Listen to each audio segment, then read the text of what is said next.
My name is Bill Downs with DIGIOP here. I'm going to wait just a few minutes longer, and it looks like we have a few people still signing in. We'll begin here in just a few minutes. We'll be right back with you.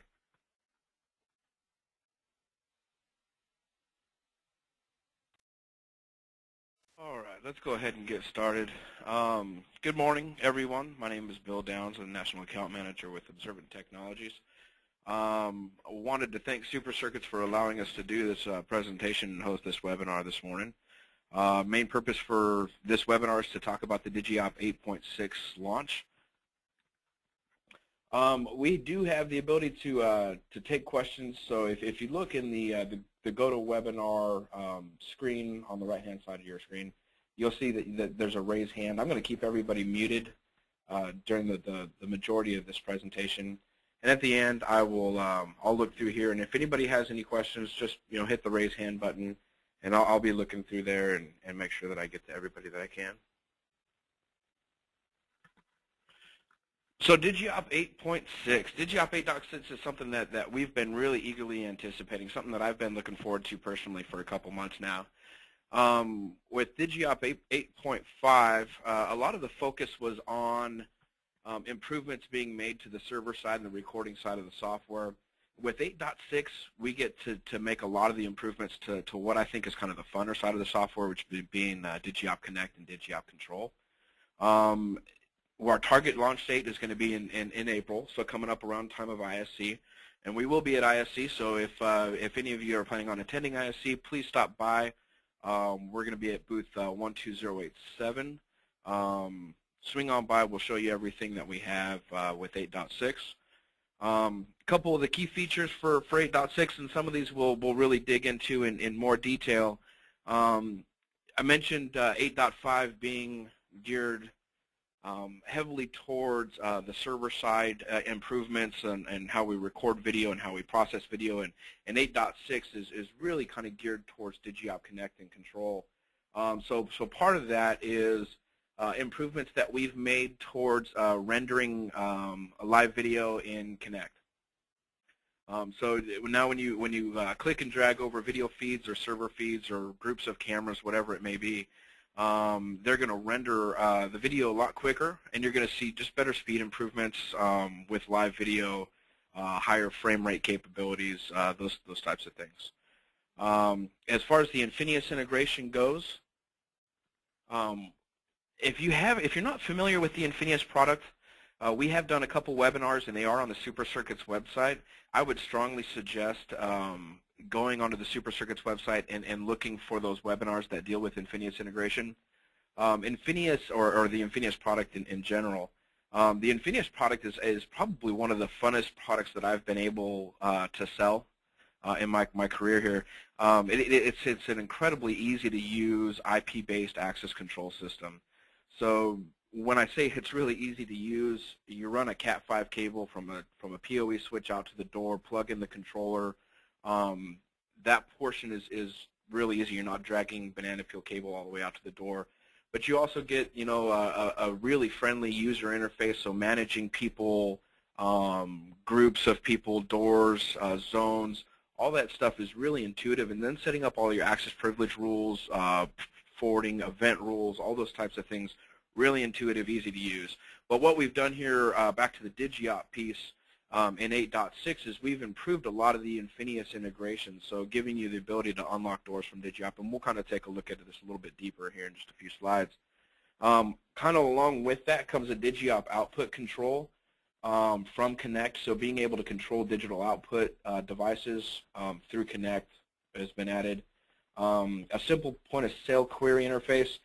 For those of you that know DIGIOP and have had the pleasure of working with the DIGIOP data side of things, you know how powerful of a tool it can be to marry your video with your data.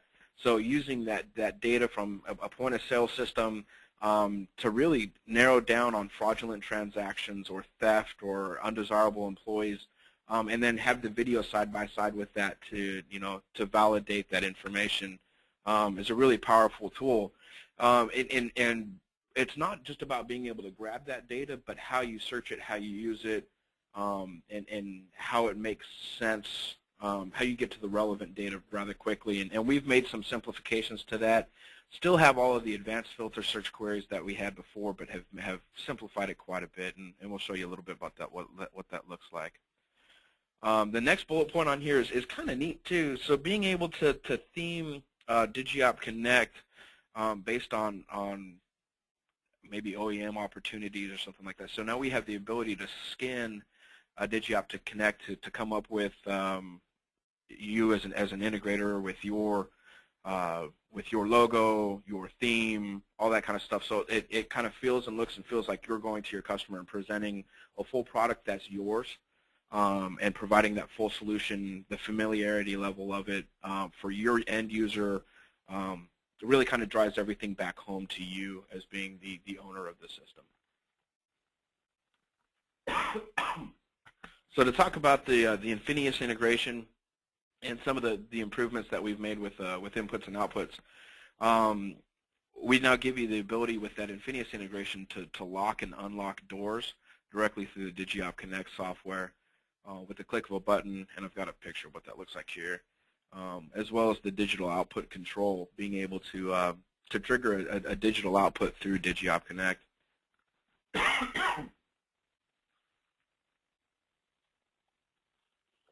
Excuse me. So here we're looking at what that Infinias integration would look like in Connect. The image on the top left is an image of a front door or of a front patio looking out over the yard from right at the front door. And we have an access control lock on that door. So you can see we can manage this that lock or that door two ways.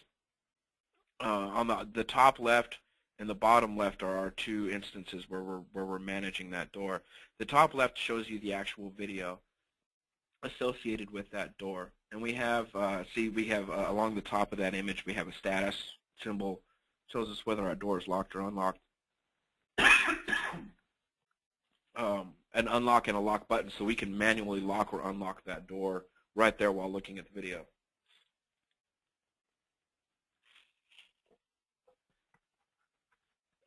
That's going to come in really handy for verifying who you're unlocking a door for. So one of the first things that pops into my mind when I think about usefulness for this tool is looking at schools or man traps, where before you allow somebody into a school, you want to have video verification of who they are they armed, are they friendly, before you even unlock the door to allow them in.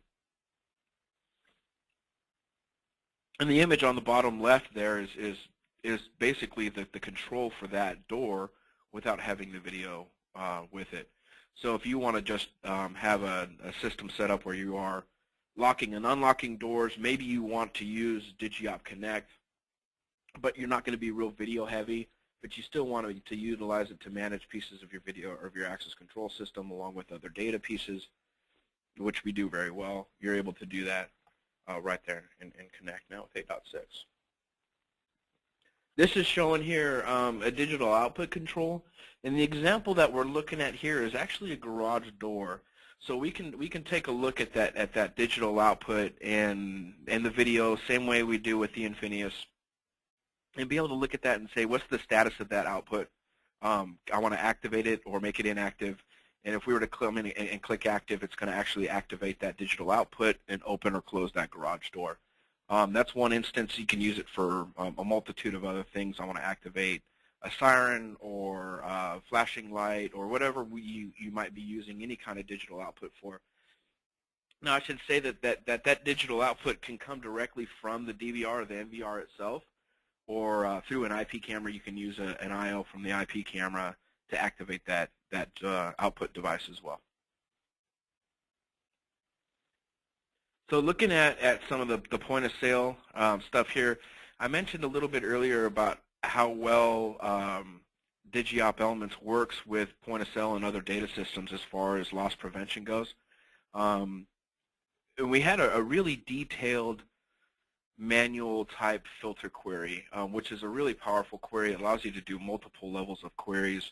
For instance, if I wanted to find out all voids, and I wanted to find out all voids over $10, and then even go deeper, all voids over $10 committed by Keith. We could do multiple levels of filters, but we were asked to kind of create something that's just a little bit more simple for maybe somebody who's not going to be digging that deep into their data, but they still really want to quickly figure out what's going on with their day-to-day business.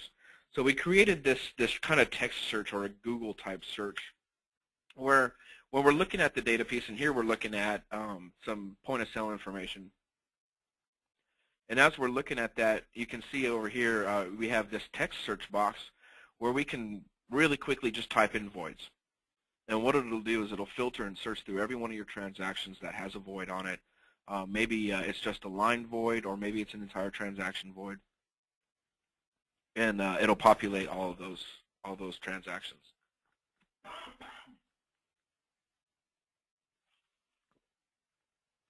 This can be used as well with any data source, right? So if we're looking at time and attendance systems, and you want to look up a specific employee, or with the access control, say I'm just going to type in my front door there, and it's going to show me every event that's associated with my front door. Or maybe I'll type in forced open. It's going to show me every event that has a forced open associated with it as well. Video analytics is another example here. If I want to show every time that, just really quickly search, hey, occupancy zone 1 or something like that, and it's going to show me every time somebody was entered that occupancy zone, or tailgating, or the list goes on. It's incredible the amount of things that we can do with this data piece, on top of all the stuff we do with video already. So DIGIOP Control, along with all the enhancements that we made to connect, we also made a lot of enhancements to control with this 8.6 release. A big one here is going to be syncing systems to elements. So for you customers out there who are using the DIGIOP Elements hosted account capabilities, we've done some work on the back end here. You really won't see anything. There's no difference in the appearance of the product or the feel of the product, other than if you're syncing and loading and installing multiple systems at a time, you'll notice that they sync with the cloud a lot faster.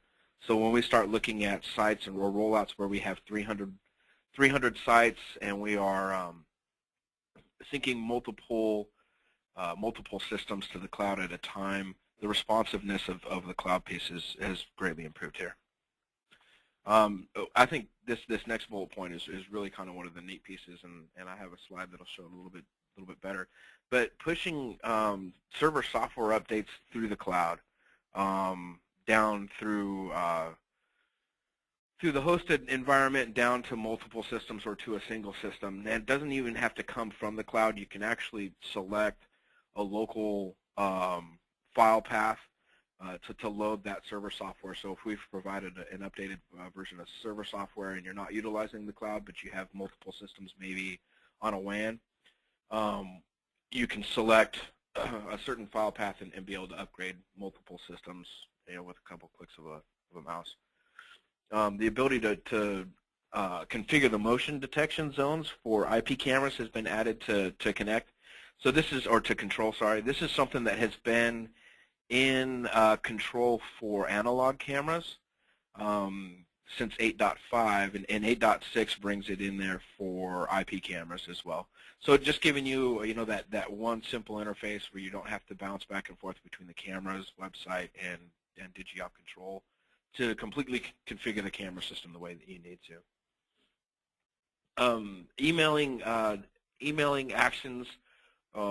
We've done some improvements here. We added Gmail as a not a primary SMT, but a preloaded server, so you can utilize a Gmail account fairly easily to send email notifications upon events. Also added the ability to add a JPEG image to that as well, so you can have that video or that image verification. Enhancements to a D-Link IP camera integration, as long as for some of you out there who've really been asking for this, you might know with 8.5 we lost spot monitor output. 8.6 is bringing it back by popular demand. So we now with DIGIOP Control give you the ability to configure your spot monitor output. So let's talk a little bit more about pushing software updates through DIGIOP Control. This is, again, I think one of the neater features that we've released with 8.6. From a hosted solution, you see when we log into your hosted account, you'll be able to look and see all of your systems that you have, from 1 to 300 to 1,000, however many systems it is that you have that you're managing. And you'll see that we show you what software version is currently on that system. You might have some that are 8.1, you might have some that are 8.5, 876, and you want to upgrade them to 8.6. What we're able to do is go through here and not only select which update that we want to push, but come in and select which systems we want to push those updates to. And with a couple clicks of the mouse, now we're updating multiple systems. You can select one system, or you can select all your systems to push those updates to.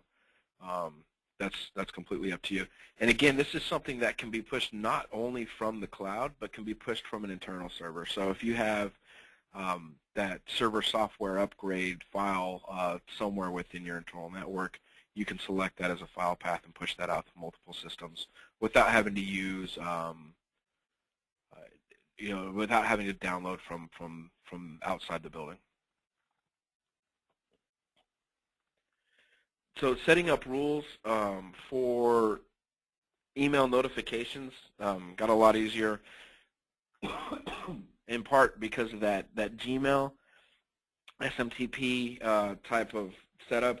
So if you have a Gmail account, or even if you want to create a free Gmail account that you're going to use to send your pictures or email notifications from the system based on rules or events, maybe I want to trigger an email every time there's a fraudulent transaction, or maybe I have a medicine cabinet that I have access control on, and anytime that cabinet's open, I want to be able to receive an email and get a picture of who it is that's accessing that room or accessing that cabinet. All sorts of different things. With the Gmail account, it becomes much quicker and a much easier setup as far as configuring the system to send those emails. You don't have to put in an SMTP server. You don't have to put in all that kind of information. You select Gmail as my email account, put in your account information, your username and password, and it's pretty much set up for it to be sending emails. Now that doesn't mean that we're limited only to Gmail. We allow you to use, whatever SMTP server that you want to use in order to send those emails. That's fine. We're kind of agnostic to it. We just think the Gmail was easy to use. It's easy to set up a free account. Have at it. And here's an example of what that email may look like. And here we're looking back at a garage, and we want to receive an email notification anytime that an event is triggered. And in this case, this would be the garage door opening. And you can see, hey, Tim and Christy's garage door open. I'm attaching images for you to take a look. Now, one of the neat things about this is you can set a delay from when an event happens to when it actually takes the picture. So in this case, the event happened the minute that the garage door started, or the second that the garage door started to open, but that's not going to give us very good or very much information. Maybe we want to delay that by 5 or 8 seconds for the event to really be kind of fully engrossed or taking place, and before we snap that image and forward that image on. So that's what we have for 8.6. I hope everybody out there is going to be as excited as I am about it. I've been really looking forward to 8.6 and some of the improvements. I'm going to go ahead and start looking for any hand raises. If anybody has any questions, feel free to raise your hand within the software here and let me know.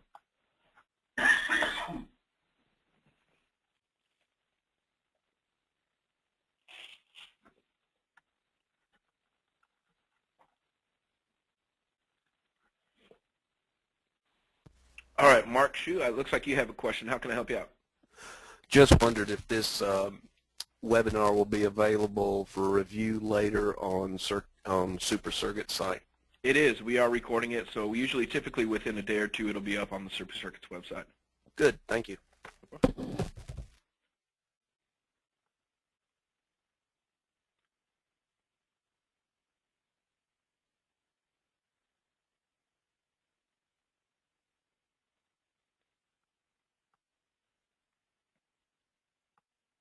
Looks like Henry, do you have a question?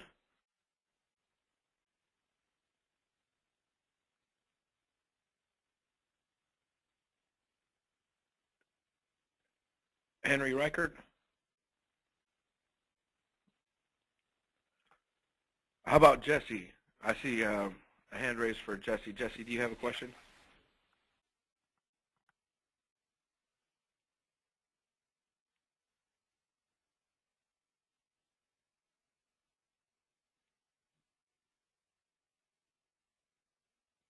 Well, if that's all we have, I want to thank everybody for attending this morning. I appreciate you taking the time to look at our webinar concerning 8.6. Again, it will be available on the Supercircuits website. If you're going to be at ISC West, I encourage you, please stop by. We're going to have the Infinias product set up as well as the DIGIOP. We're going to be showing that full integration. We'll be showing the LG product as well as the 3S. So I encourage you, please stop by. Again, the booth number is 12087, and we look forward to seeing you there. Thank you, everybody, very much for attending. Have a good day.